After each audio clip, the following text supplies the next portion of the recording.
Hey everybody, welcome to DFW's Real Estate Best, where we are hearing from the best in real estate here in DFW.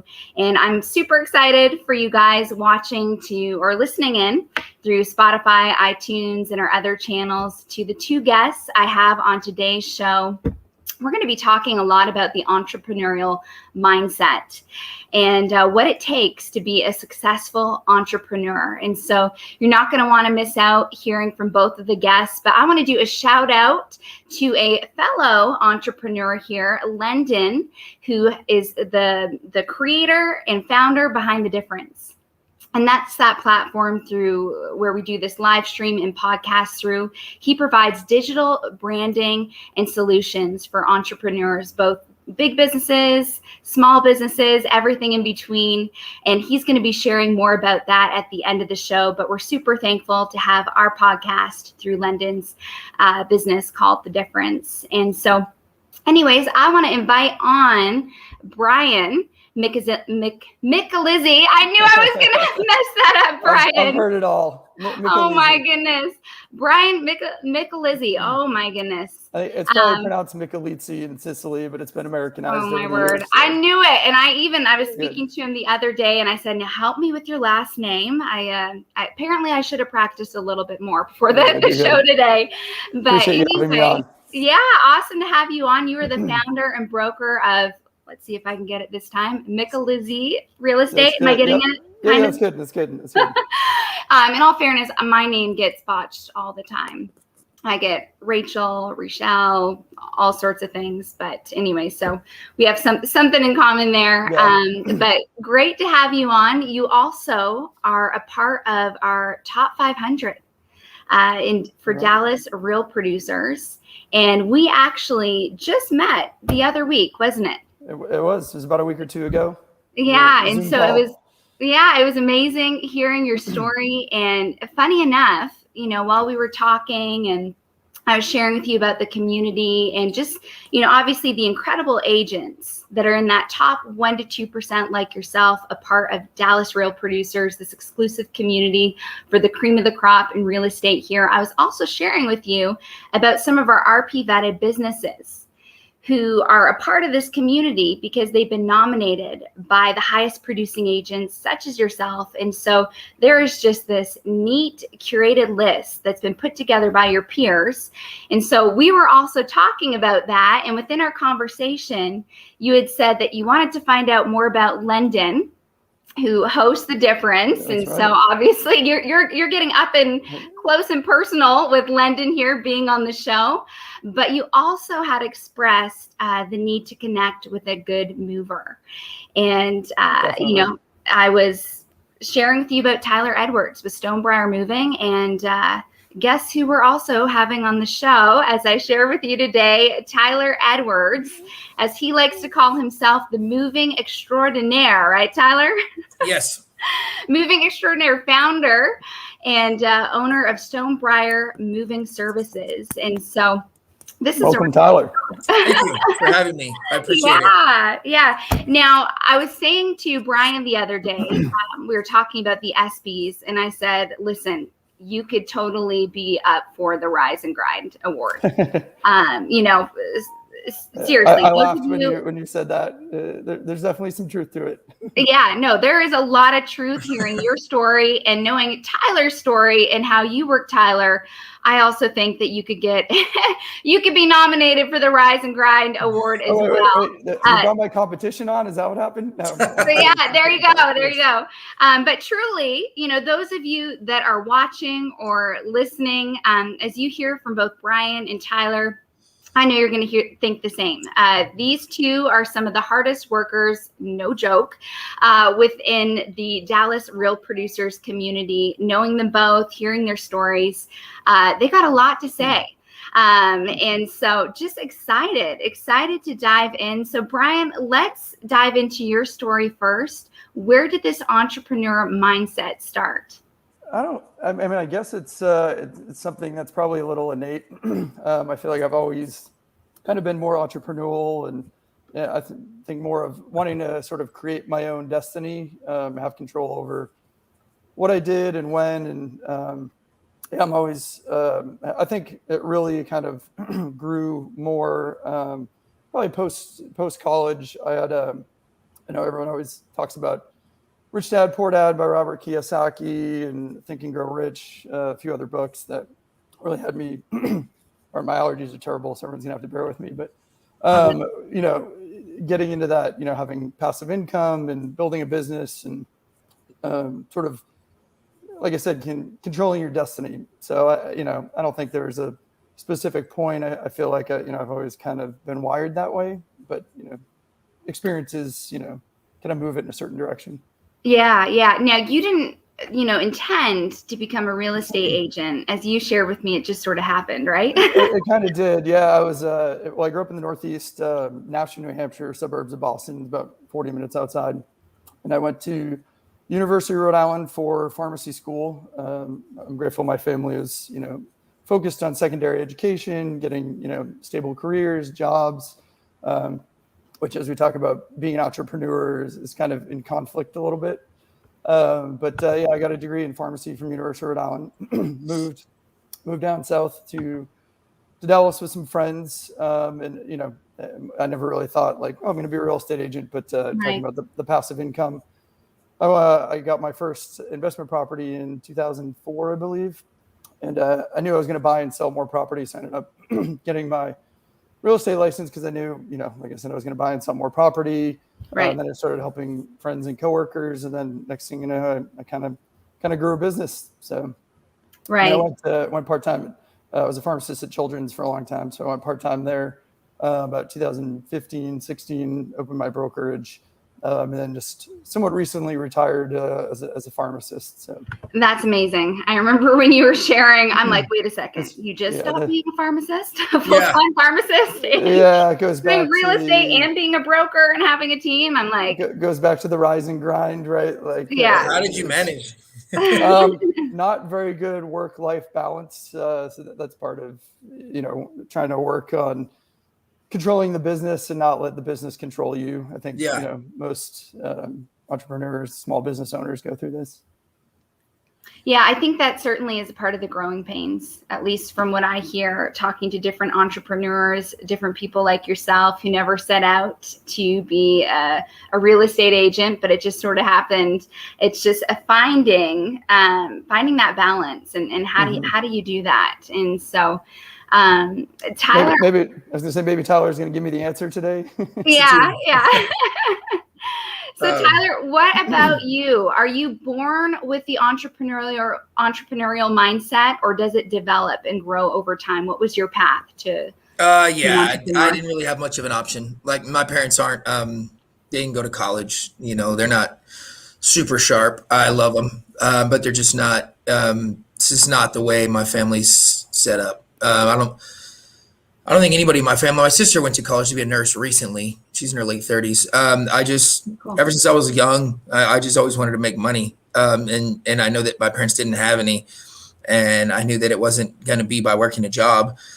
So I just figured out you had to hustle, I guess. You know, you had to like get something and sell it to someone else or do a service or however it worked out. So I've always known this is what I was going to do.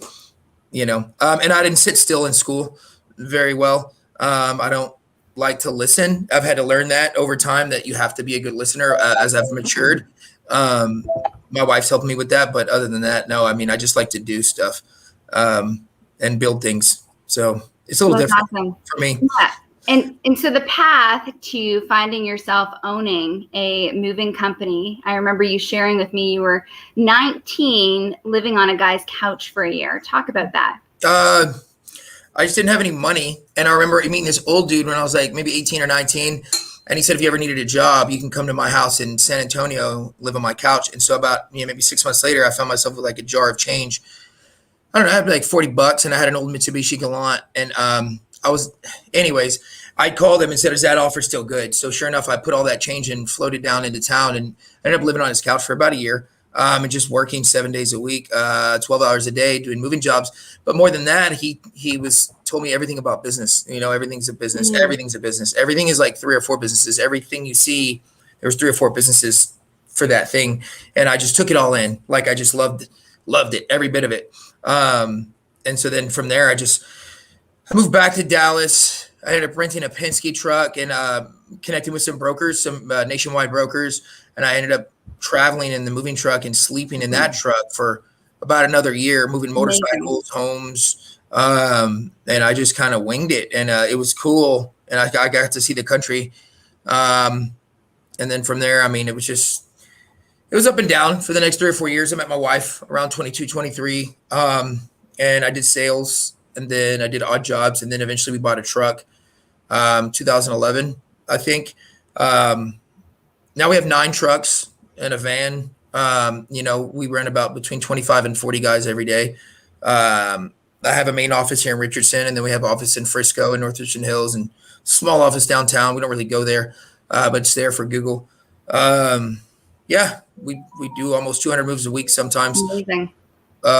Just took a while, and I just kept at it. So would you say that's a key to being a successful entrepreneur? As you said here, like, obviously there were moments, I'm sure, where perhaps there was discouragement or extremely long days, long nights. But like you said, you just kept going at it. You didn't give up. I never wanted to give up, but it sucks a lot. And it's sad whenever like you put everything you have into something and then you go 5 steps forward and you go 10 steps back, and it happens often. It's happened recently. I mean, it happens, but you can never stop. Like even now, there's a lot of people that depend on me. There's a lot of people that have been here for years and years working here, and it's just what they know. So they come to work, they know they make X amount of money a week, $800 to $1,500, and they're counting on that money. Some of you guys get houses, and cars, and they have wives and they have babies, and while they're working here. And so I don't know, I'm sure they could always find another job, but either way, I have a team and I owe it to them to never stop going forward. So I don't know if that answers the questions or not. No, that totally does. Like that sense of responsibility. And I know, Brian, that's something that you expressed even when we talked and met, just that sense of responsibility for the people that you care for and the clients that you serve. I think that's huge. Definitely. A huge thing that helps you continue to push forward. What else would you say is a key in those moments? Because I'm sure there's people listening right now that, are hustling. They're in that beginning where perhaps they might be couch surfing. They might be living on a truck or in their office, or maybe their office is their home. What would you say in those moments for them to hold on to? Just keep going, because you never know, you never remember where, it's just, you know where you are now. But I know that when you go years and years and you look back, you kind of set yourself new plateaus, which is neat. Because then there's a new normal where I was on $1 million a year or $2 million a year. And then now I'm like, man, I remember when $100,000 a year was a lot. And so I guess, I don't know, just keep going. And just it's the hard part is now, but it gets a little bit easier, especially if you have more money. Things get easier, but it takes time. Nothing good is built quickly, and nothing that's going to last is built quickly. So just don't expect to get rich overnight. You have to do the work. You have to do the work, and it's one brick at a time. It's eventually you have help, and you can lay a few more bricks a little faster. But I mean, it's still the same. You still have to do each day you can't skip any steps, I think. Right. That's huge. Brian, what would you say? Yeah, I'm going to piggyback on that for sure. Just, keep moving forward. I think, as a society, we probably romanticize, the Jeff Bezos and the Bill Gates and think that, we see where they're at and we don't realize, the number of hours and years they spent to build those businesses. True. And, I'm sure they're working 90, 100-hour, work weeks or more and sacrificing in other areas of their life to build the business.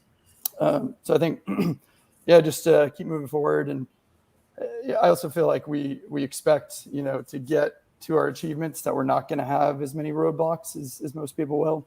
So I would say just one foot in front of the other, just keep moving forward. And, there's no matter what business, no matter what you're doing, there's going to be obstacles, and you've just got to figure out how to problem solve and get through those obstacles and keep moving forward. Right. Now, one thing I heard from you, Tyler, is kind of the essence of don't do it alone. That if you as an entrepreneur have a question, reach out to that person that you respect, send them a message. Don't be shy. Like I loved what you were sharing there. And it sounds like that's been a big part of your journey, even from the beginning. That gentleman who you said you lived on his couch for a year and he just taught you about business. For the first many years, probably 3 or 4 or 5 years, I called him every couple of days. And even once I got my wife, she was like, why do you talk to this guy so much? And I just wanted to talk to him, because I was like, what do I do? This is what happened with my day. Can you believe this happened? Does this ever happen to you? And he would always be like, this is what you do. Da, da, da, da. Sometimes he'd be short, but I mean, I don't know. I appreciate that. And it's weird because I never thought I was anybody influential or anything, but like over the last couple of years, I've had several guys that I respect call me or like Facebook message me, and they would be like, hey, da da da, what advice, when I was like, oh, hey, what's up? And then I'll just tell them, and they'd be like, my wife's like, why do you tell people how to do what you did? And I was like, I don't know. She's like, I guess I should send them a bill afterwards, but it's whatever, and I just get excited to, even some guys that have worked here, there's a couple guys that went on, and I got off the phone with one a couple days ago. And he just asked me advice, and they're starting their own business, their own moving companies, But I'm like, they gave me 5, 6, 7 years of their life. The least I can do is give them a couple hours here and a couple hours there, even if it's telling them exactly what to do. Which I'm like, there's no competition because you can't replace the original, right? But even then, so I want to, you build other people up, and you're only going to go up. I mean, there's no reason to. There's no secret. They can figure it out. If they do enough research, why not just tell them? Makes me feel good to share knowledge with people. I don't know. No, that's huge. That's huge. And that's obviously been a big part of your journey. So to be able to give back, I'm sure that feels good. You're in that place to, give back to others.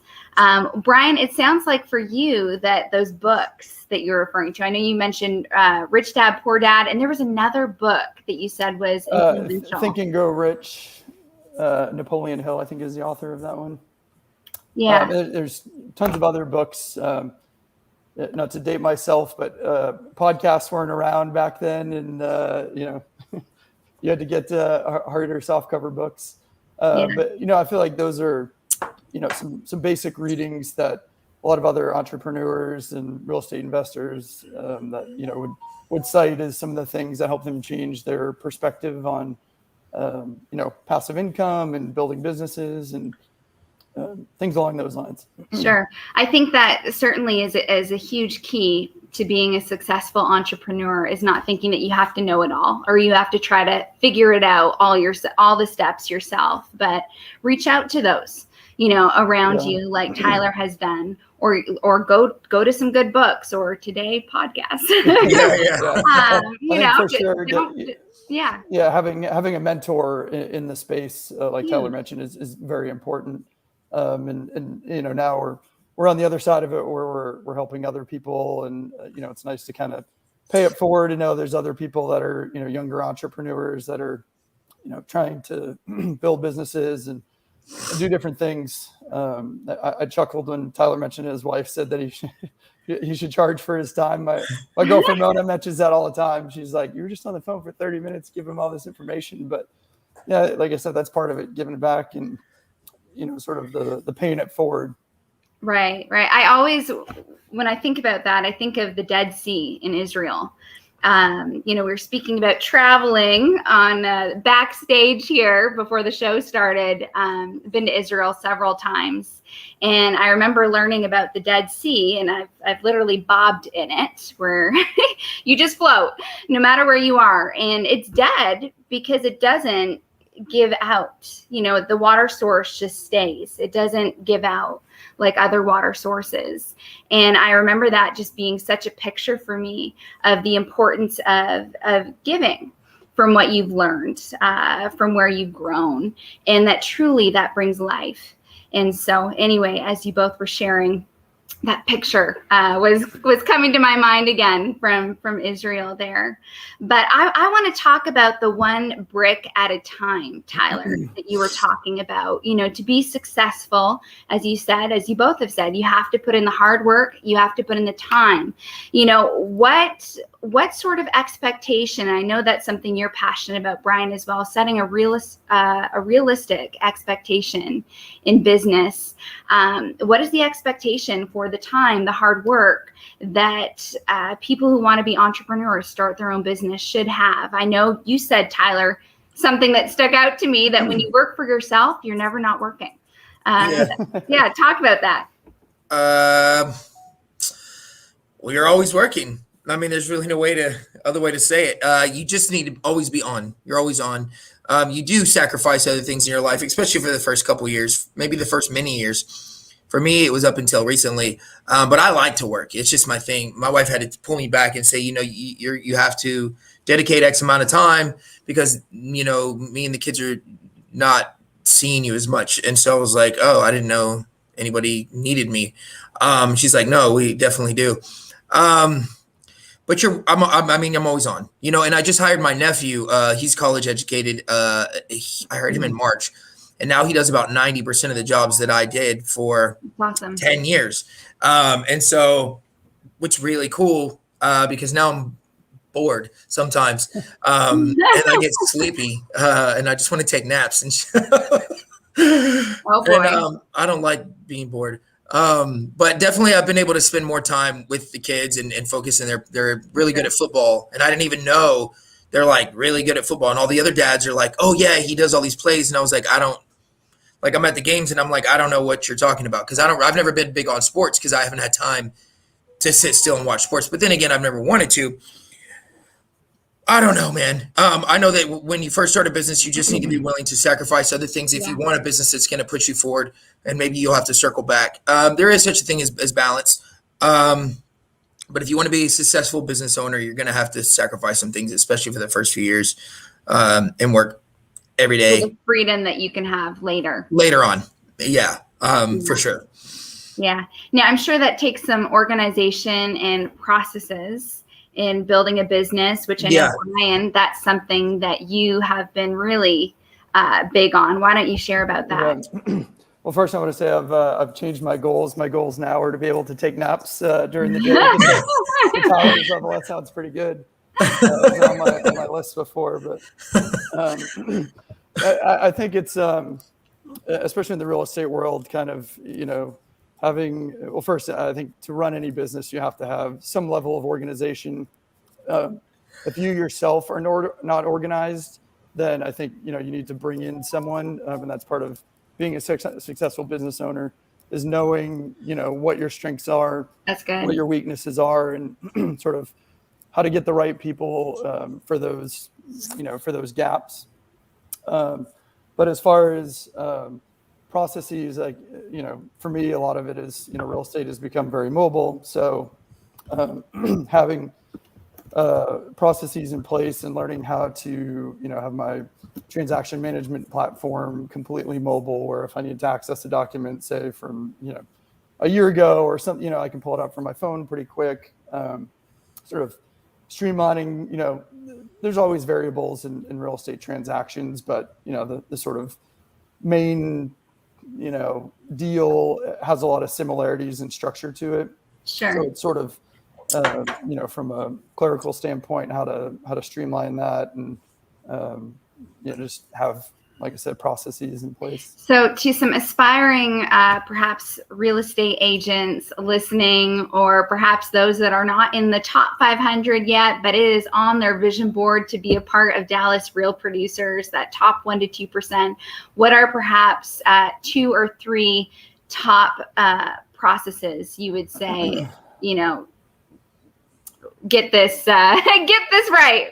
Well, one, I think it's knowing the transaction from start to close. I think this is where, you know, I add a lot of value. Is it's my perfectionism, got to know everything about everything. So, you know, I kind of learn about the different facets of the process. Part of that is sort of knowing where things sometimes go sideways, and a lot of this just comes with experience and knowing how to like tiptoe, your way around things, and knowing, okay, if we do this, like, it could cause this. And so I think really knowing, the different facets of the real estate process. I think, like I said, organization, using some type of CRM or management software. I mean, most people use electronic signatures nowadays, but staying organized, because early in the business, when you're not selling that much, you don't really have to be that organized, right? But then as your business starts to grow, that's where I think the organization and the processes, are much more necessary to keep things, on track. And I don't know if that's 2 or 3. Somewhere around there. No, that's yeah. good. That's good. And Tyler, I think about the organization, the processes you have in place that Stonebriar Moving continues to go forward with excellence. Yeah. And I remember you sharing that with me, even just some of the training that you still do one-on-one with your guys that I know has led to the huge success that you're having today. Well, you definitely got to be hands-on. And I know that in the beginning, so some of the guys a lot of them have moved on now. But for the first many years, I was on the trucks, from about 2012 until like 2016, 2017, I was on the trucks. But all the guys there was about 8 guys that carried me through up until about a year ago. And those were our core guys. And then, I worked alongside them for years. And so I pretty much trained all them and the right way to do it, the right way to speak to people. And now recently we're building out new training programs, because it's different. It's different now. We're becoming more of a bigger entity. So we're actually figuring all that out right now. We're going through a lot of growth right now, in terms of scale.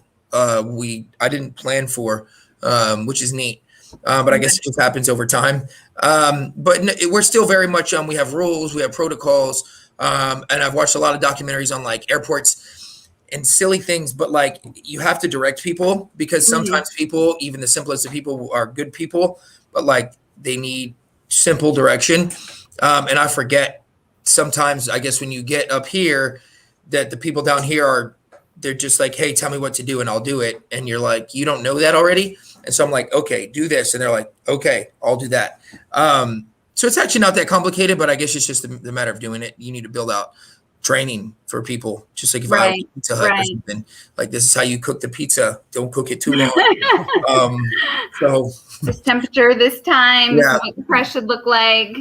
Yeah, it's becoming a little different now, and it's foreign to me, because I thought I'd always have those guys, but I guess they just got too smart to work for me.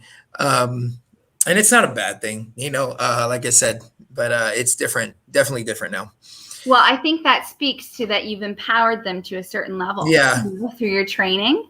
Yeah. That, again, they're moving on to that next step in their journey. And I love it. I want nothing more, especially guys that, they deserve it. They don't need to be kept at 50 or 60 grand a year. They can go on and make 200 grand a year. That's, there's a lot of different responsibilities that come with that, because then they have to have people underneath them and so on. And so then that's all the questions they now have for me. They're like, what do I do about this and that? So it's neat to get those phone calls. Yeah, that's great. Well, I certainly have a lot of respect just hearing about Stonebriar Moving and how you've been so hands-on training the guys. And I have no doubt that you're going to figure out in this next chapter what that training looks like, because obviously, to be doing the business you're doing today, you've done something right. I think so. Yeah. And it's just a new thing I'll figure out. So it's exciting. Of course. Now, talk about being an entrepreneur, both of you, partnering with the right people. How important is that? I know, Brian, when we had met, we were talking about that. We were talking about different businesses in the real estate sphere that you respect, you think should perhaps be a part of Dallas Real Producers and this community of the cream of the crop in real estate. Both agents and businesses. And I, of course, was sharing about different businesses that I felt would just help take your business to the next level. One of those being Tyler Edwards right here with Stonebriar Moving. But how important, you not only are an agent, you're a broker. And so you have that influence to speak to your agents of different businesses they should be partnering. How key is that, being an entrepreneur? I think it's incredibly important, not just in the real estate space, but anywhere. I always say you are who you surround yourself with. But within the real estate transaction, there's just so many pieces that I think people don't really know all of the pieces. And there's so many different people and personalities involved in the transaction. So I think it's really important, because all you need is one person who doesn't know what they're doing for things to go pretty sideways. And your just your reputation. Oh, for sure. Yeah, like exactly. So, the people you refer, reflect back on you as well, right? If I, refer someone and there's a problem, I sort of take that personally. So, I'm careful about who I refer for certain things. But yeah, I think in any business, it's very important to have, good connections and people that you trust, people that you're going to do a good job. And at the end of the day, take care of your clients is the ultimate goal. Huge. And one thing, just being frank, as I've met with hundreds of top agents here in DFW, one thing I consistently hear when we talk about, different businesses in DFW is I'm afraid to recommend a mover. Just the agents expressing hesitation, because exactly like you said, Brian, they view it as reflectant upon them, the job that is done. And there's been some bad experiences, and I've heard of some of the horror stories. And that's where I just am just super excited to share with them again about these RP vetted businesses who, hey, that top checkbox, who they've been vetted by to be a part of this group has been the fellow top agents like yourself, Brian. And one of those, of course, that we are happy to have a part of the community is Tyler. And so I want to turn it to you here, Tyler. What has led to your success? What makes you different from other movers out there? I mean, obviously you are a part of this community. You have been recommended by some of the best in the industry. So why are they working with you? What has set you apart? I think we've always been accountable. And when I bought a bunch of leads, 2012, 2015, and I vowed that I never wanted to buy a lead again in 2015. And I actually took a dip in my money, because I was used to bidding on so many jobs and getting, but I don't want to do this forever. I was like, this is not the way I want to live the rest of my life, like staring at my phone 100 hours a day. So I said I needed to build a brand, something that somebody would come to, and they would come to me. And it took me a good 2 or 3 years of effort. And so I just started marketing towards a real estate agent, and that was in 2015. And now we're going on the end of 2021. And I'm proud to say that a lot of people do know who we are in Dallas, Fort Worth. A lot of top producers, a lot of people that do millions and hundreds of millions and even billions of dollars in real estate recommend us. Who move their houses, who move their clients, who move their daughters, who move their lake houses, who move their ski houses, who move all of their houses, who move their offices, right? We move their artwork, and it's neat. Because I always tell them, and I used to give a lot of presentations, and we're going to get back into it in the off season because it gets slower. Not me per se, but maybe my guys, I'll be there maybe if I can. But I would always tell them, if something goes wrong, say you guys, and I know it's hesitant. So when I first started, I would say, use me first. Use me on, let me move a box at your house. When I was very first starting, I just had one truck. And I said, let me come move you. And if you like us, then you feel comfortable. Because I said, I get it. It's your name on the line. Right. And I wouldn't want somebody to make me look bad. So anyways, I don't know. I just earned my way into, I always tell them that if something goes wrong, let me know so that I can fix it. Because if I don't know, I can't fix it. I don't know what I don't know. Right. And so then they're like, oh, okay. I said, so before you write us off, like if John was smoking and you didn't like that or whatever, and your client says they were just awful, blah, blah, blah, they broke a fork, just call me. And I'd be like, hey, I had no idea. This is what we can do. We can buy you a new fork. We can do this and that. We can give you $100. And 95% of the time, it's less than a $500 issue. And it's something I'm like, if I don't know, I can't make it right. And then they're like, oh, because nothing's ever perfect. Right. I can't guarantee perfection.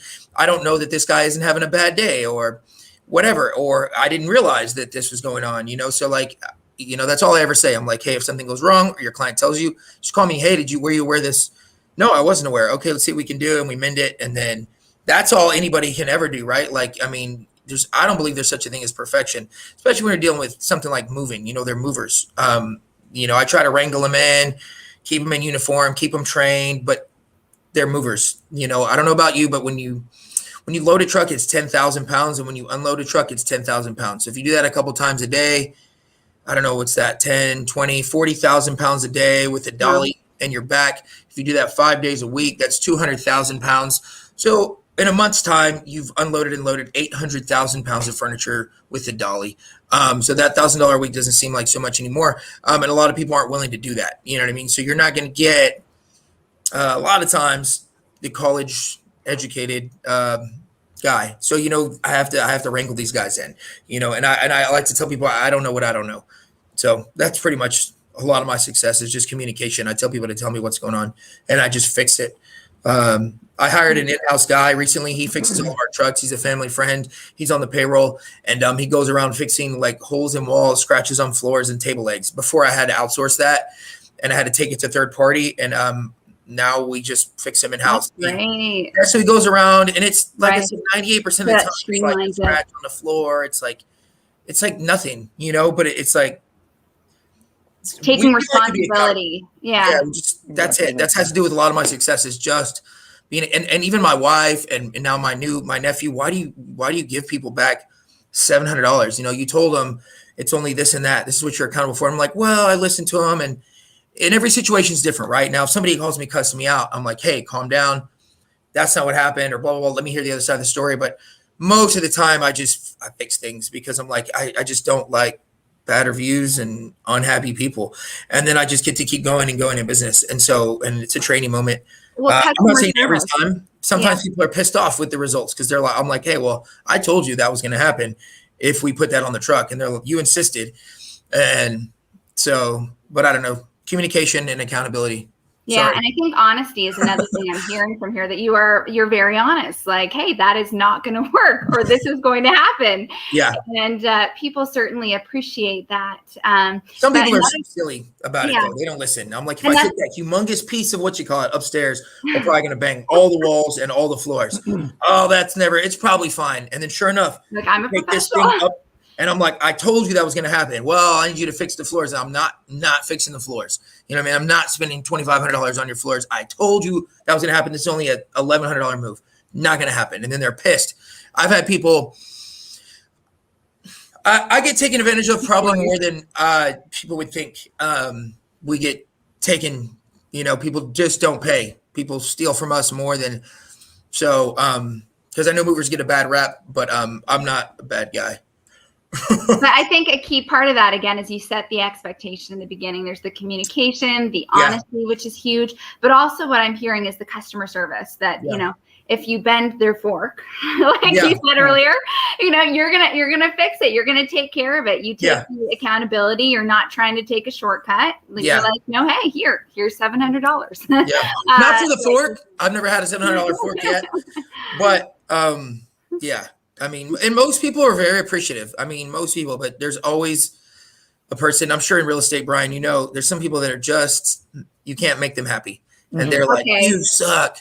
But we need to talk about that here, because Brian, I know that is something that you have felt has been so important in your business, in your success, is navigating different personalities. Yeah, I mean, it's a good huge segue what Tyler was sharing there. And I say not just in real estate, but in any business, life is like dealing with people, no matter whether you're at the grocery store, like you just got to learn how to navigate personalities.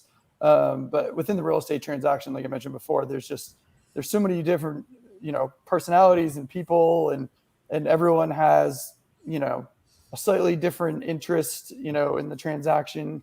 So trying to get everyone to, the common goal of getting the house bought or sold.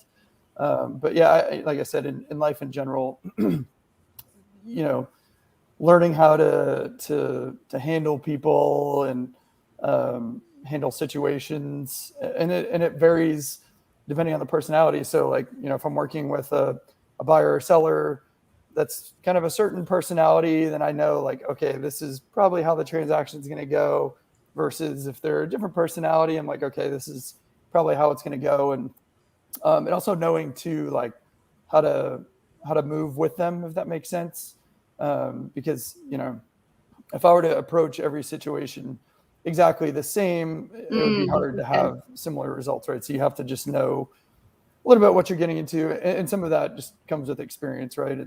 I was going to say, how does someone grow in that? Because it sounds like not something you just know. Yeah, I don't. Maybe a rare person. It might be a bumpy road. Yeah, I just like we talked about growing a business, and there's going to be obstacles, and we don't want to take the lumps, but those are the growth opportunities where we learn. Okay, like. If I do it this way again, I might end up with this outcome. And true. That's how you sort of, learn to navigate everything. But like Tyler said, there's certain personalities where I just know like they're not going to be happy. Like it doesn't matter. The 98% is good, but they're going to be like, well, what about the 2%? And you just you do the best you can, and try and keep them, as happy as possible, but inevitably you can't please everyone. Yeah. I think that's a good word. Like going into this, you can't please everyone, because I think as well, especially with being, for some entrepreneurs, there can be dealing with some perfectionism, as I know you and I have talked about, Brian, but just, making sure you go eyes wide open and that, hey, I'm not going to be able to please everyone. But talk about doing the best you can, Brian, being a top real estate agent with those 2% that you're saying. What does doing the best you can look like in that situation? I know we've heard from Tyler, but what does that look like for you? Well, I feel like there's a lot of overlap, communication, honesty, accountability, making it right if you do make a mistake, just having your client's best interest is, and clients can tell, like, there's unfortunately some people in this business that are probably a little more sales focused and not as service focused, and maybe don't necessarily have their client's best interest at heart. But yeah, I mean, part of me with the communication is kind of managing expectations, right? Especially in a crazy market like this, that, hey, like we're going to have to see a house and the first day or two it's on the, on the market, things are getting bid over list price. Like these are the things we're going to have to do to make your offer stand out. So the conversations that I have now are different than they were a year ago, 2 years ago, right? Because the markets change and other things change. So it's just figuring out how to, manage those expectations by not going with communicating through everything and saying like, this is, the good, bad, what to expect. Like, this is just, especially in this crazy market, this is the nature of what it is right now. Yeah, not going with a one size fits all, like you were kind of saying earlier, approach, but, tailoring that expectation, your approach to the customer that you're serving or dealing with. Yeah, amazing. And I'm curious now, my mind thinking of the way the market is today, and you're saying about what are some ways to make your offer stand out. I have to ask, what are some top things that you would say, Brian? I don't know if I want to give away I'm not. Did I not? No, I mean, most, I'm sure, everyone else in the top 500 is doing the similar things. A huge thing in this market is appraisal waivers. We're seeing a little bit of issues with appraisals, but we've seen, kind of an uptick in cash offers, and, on a cash offer, there's not an appraisal. And, I've had some appraisals that, missed the mark this year where, I've had 5-6 offers at a certain price and appraisal comes in way off it. And, everyone will argue about what is market value, right? Is it, what a buyer and seller is willing to pay for it in the open market? That's my definition. Other people would say, what an appraiser says. So appraisal waivers are huge. Shortening option periods for inspections, offering more money for that, increasing earnest money, kind kind of catering to the seller's timeline, right? Like if you're flexible on leasebacks and close dates, there's a lot of value in that if you can kind of give the seller the offer that they're looking for. And for me, a lot of that is sort of finding that out, right? Having a conversation with the agent before, and because you could be very flexible and you could just send an offer with a blanket close date and no lease back and say, but we're flexible, versus, if you get an offer that has almost the ideal close date and lease back because you've already sort of gotten that information from the listing agent, I think it makes it a stronger offer. No, that's great. And in this crazy market, Tyler, I know that you were sharing with me communication from the clients, booking, I think you said 2-4 weeks before, and don't be shy to ask any questions. Or what would you say to people looking to hire a moving company in this market? Just be upfront with what you have. I tell people, because when people tell us, like, we did one move that we booked on the phone. I didn't book the job. My office guy, Michael, my nephew, booked it, I guess, 3 weeks ago. And he said, yeah, it's a 4-bedroom house or whatever in Frisco. He said, all right, we'll do 4 guys and, in a truck, and they may need to make 2 trips. You're looking at between 7 and 10 hours. Great. So you're looking at about $1,500. Well, the move was $22,000, right? The move took 6 days. And on day 2, 3, and 4, there was as many as 12 to 15 guys working for 12 hours. We had to buy 2 trash containers, 40 foot each, to put at this dude's house. And I've never done that because he had so much stuff in his house. And I guess they traveled the world for many years, and they just bought stuff everywhere. And so they had basically 2 mansions worth of stuff in the 4,500 square foot house. And I remember I was in the office the day he called, and he said, hey, we have 4 guys scheduled, but we have a 5th guy available for an extra. It's like $45 an hour or whatever we charge, and he goes, no, I think we're good with the 4 guys.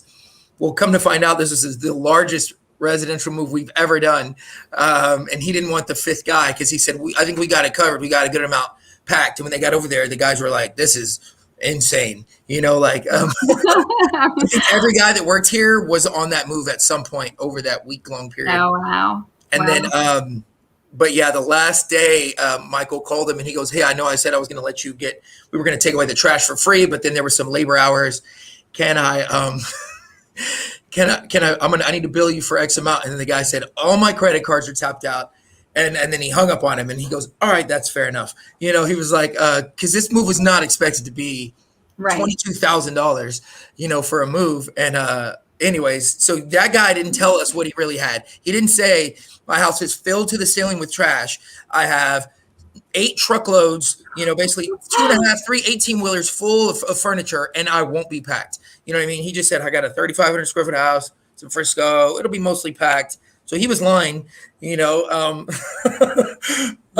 what he had, and it worked out for us. We're like, whatever. We just build for our time, and we just worked. And that happens sometimes, but people will be like, hey, I have a 1-bedroom. And so we're like, we have a questionnaire. We will email them or text them. We know the questions to ask, what's going to make things longer, like the quality of furniture, how prepared are they to move, even ask them how long they've lived there. And if it gets past what we think is a certain amount, we're like, maybe one of us should come by, or we can do a video walkthrough.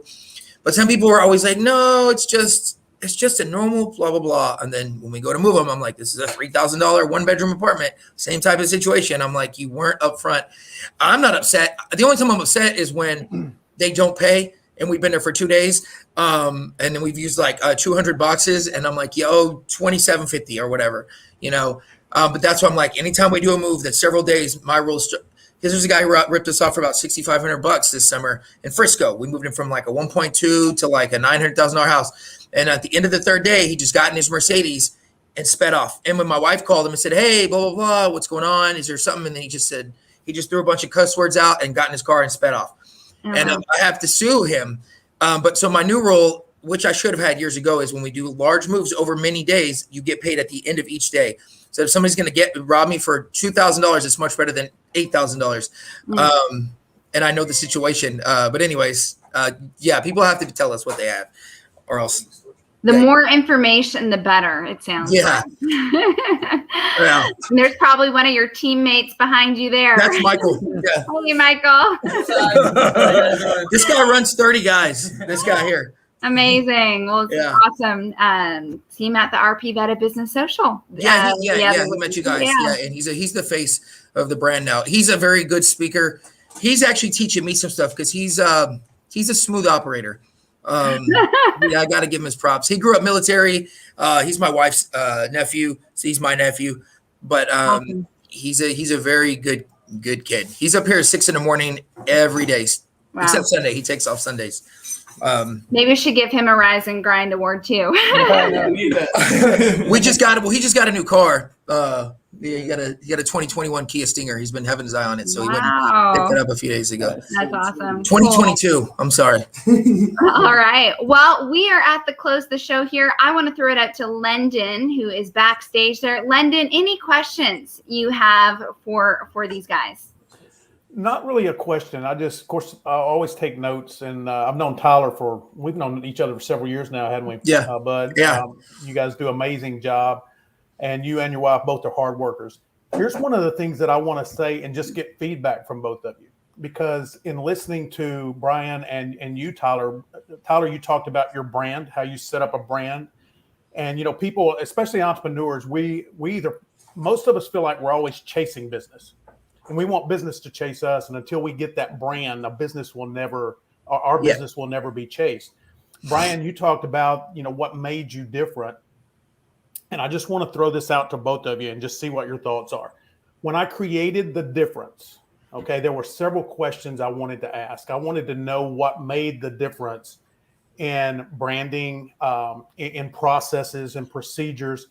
And one of the things that I have found is that no matter what industry that we are in, it can be duplicated and replicated to that, right down to the I's and the T's, right? But the one thing that will never be duplicated is you. And that's what makes the difference. It's your sincerity. It's your authenticity. It is your passion for what you do and how you do it. And you both talked about what I call the fix-it factor, right? Something's going to go wrong sooner or later. And setting those expectations up front about what could go wrong, Tyler, like what you talked about, and then being able to inform whoever we're working with what the solution is going to be if it does. Yeah. I think that makes our lives so much easier. And Tyler, I'm like you, bud. There are people out there, unfortunately, that it's almost like it's a profession for them to take advantage of entrepreneurs. They figure out a way to make it look like something went wrong. It's your fault. I'm going to pay you less than maybe I owe you or you deserve. And when you're doing the right thing, sometimes it's okay to say, no, I'm not fixing that one, or I'm not giving that back, because if not, we'd all be out of business pretty quick. You get taken advantage of. Yeah. You really do. And people don't realize that. I mean, they look at entrepreneurs and they think, oh man, you're working, you're making all this money. They don't realize the money you don't make for the work you do. Yeah. Yeah, I agree. I just wanted to pitch that out and see what you got, especially about just the individual brand of yourself and how important that is on your commercial brand. What do you think, Brian? Yeah, I in trying to sort of grow the brokerage a few years ago, I was running into this where 100% referral based. So it was hard, someone's worked with you, they refer you, and then, trying to incorporate, other agents, and figuring that out was difficult. And I remember a few years back, a friend of mine said, you got to remember you are your business. And I always kind of try and keep that mantra in my head, and realizing like, okay, like, people are referring me and using me because of me. And, until I'm able to clone myself, I need to figure out how to fill in the pieces with, other people have, strengths in certain parts of it. And this, I think the struggle of any, business owner is like, how do you grow but still give the same level of service? And that answer's a little different for every person. But yeah, I mean, 100%. As you say, the difference. Sorry. So let me ask this: when you can identify who you are to yourself, and I think that's a struggle that we all have sometimes, right? Yeah. Who am I for real? And once you determine who you are and your core values, I think that's where it starts. We have our core values. Is it easier then to build and replicate that? Because you talked about how to duplicate yourself or clone yourself, Brian, right? When you can identify those core values, does that not really build the process and procedures in your business that is so easy for others to see and follow?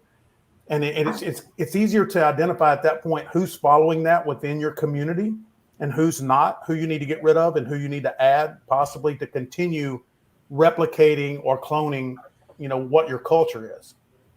Yeah, no, I agree. I think, the difficult part for me has been sort of finding the right, specific people to fit those pieces.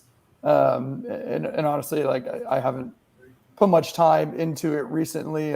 Things have been very busy, and we've done a couple of remodels and some other things going on. So, my focus has been other places, but I do agree with you that, finding someone who sort of has that hustle and a future rise and grind nominee. And it's hard too in real estate. It's a business that doesn't have very good boundaries, and that's not going to change. You know what I mean? Like, I'm negotiating deals at 10:30 at night on a Friday, and like, especially in a market like this where it moves so fast, and you've got someone who's been looking for houses for months, and you don't want to be like lose out on the deal because you're like, well, I'll call you tomorrow or something. So, but I do agree that like I've been able to identify sort of more of what I need. Now it's just a matter of putting the time in to do that. So, right.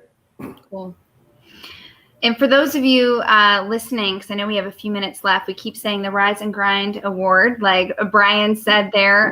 The ESPYs, for those of you that have not heard that term, it is a first ever awards gala for the cream of the crop in real estate here in DFW. And so Brian is going to be there. Tyler, you're going to be there, right? Oh, yeah. Oh, yeah. No, Tyler does not miss out on a party. No. Black tie, red carpet. And Yeah. so those of you that are watching or listening in, if you are a top 1500, a part of Dallas Real Producers, the North DFW Real Producers community, or the Tarrant County Real Producers community, we are doing a combined event for all three, the ESPYs. And so we're super excited, and make sure to get your ticket because they are going fast. And you're going to want to meet and see Brian there, Tyler there. Lendon, you're going to be there, right? I will. You are awesome. And right. So anyway, but between now and then, Brian and Tyler, if there's someone watching or listening that wants to get in touch with you, how do they do so? Tyler, let's start with you. Sure, of course. You can call directly to the office. It's 469-734-9000. You can just go on stonebriarmoving.com and fill out a quote request, or there's like a little chat bot that pops up, which we like a lot, and it goes to everybody in the office. So stonebriarmoving.com or 469-734-9000. Pretty much day and night, someone will be available to talk to you. So awesome. Brian, what about you? Phone, email, or any social media channel, Facebook, Instagram. My contact info is at the bottom. It's my last name is an easy one to spell, so just look at the or pronounce. I'm sorry, Brian. Yeah. But yeah, phone, email, social media. I mean, I get contacted through all channels. So awesome. Whatever works for you. Awesome. Well, thank you guys for being on the show today. Amazing hearing about the entrepreneurial mindset from truly, I believe, some of the hardest workers within the Dallas Real Producers community here. Love having you both apart. Those of you watching or listening, make sure to tune in next week. Lance Dunahoe will be hosting, and he'll have some awesome, some more of DFW's real estate best on the show. And so we live stream Wednesdays at 11 a.m. through YouTube and Facebook. And you'll also want to give a subscribe to Spotify or iTunes some other channels we have there. Lendon, you have us going out on a lot of different channels there, and I'm going to let you close the show sharing a little bit more about the difference. All right. Well, thank you, Rachelle, Tyler, Brian. Pleasure to meet you, Brian. Tyler, good to see you again. Yes, sir. Yeah, I mean, the difference was created for the small business owner. Most businesses don't struggle or fail because of a bad product or service. They struggle or fail because not enough people know who they are, what they do, and why they have a passion for doing it. And that's what we're all about at The Difference. We want to take small business owners and help them get in front of the communities that they love and serve, and show who they are is more important than what they do. So having said that, thanks for everybody for watching. We want to see you again next week. Same bat time, same bat channel. All right. Bye, guys. London. Bye. Thanks for having us. Bye, Brian. Bye, Rachelle.